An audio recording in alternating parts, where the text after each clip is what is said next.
Ferdin Paseban.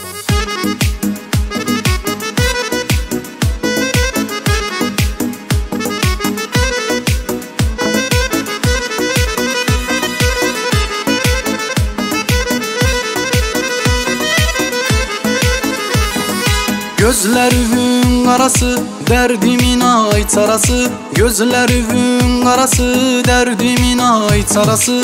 Sen inanay ömrüm bu könlümün parası, sen inanay ömrüm bu könlümün parası. Ay nazlı kız gülüşleri yazlı kız, can alma bestin olar işveli kız tuzlu kız. Ay nazlı kız gülüşleri yazlı kız, can alma bestin olar işveli kız tuzlu kız.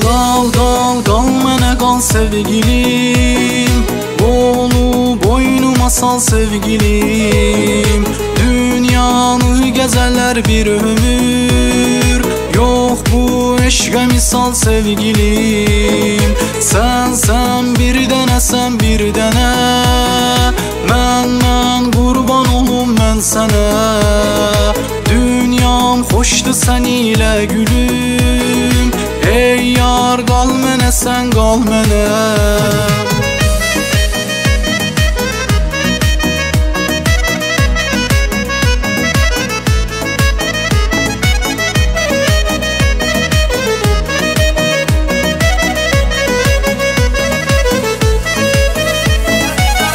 Deliyem mən deli, sən ay sevməli.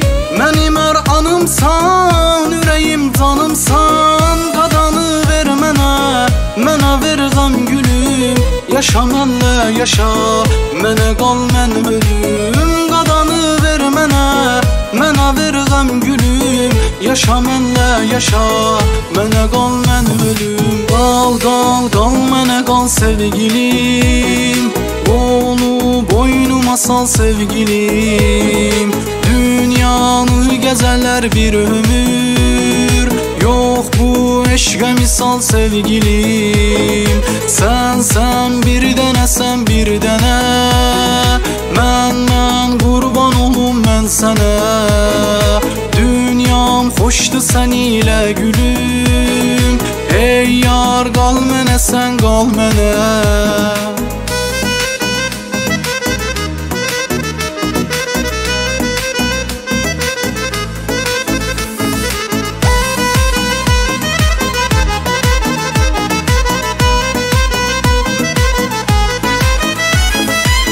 Babak Nacafizadə.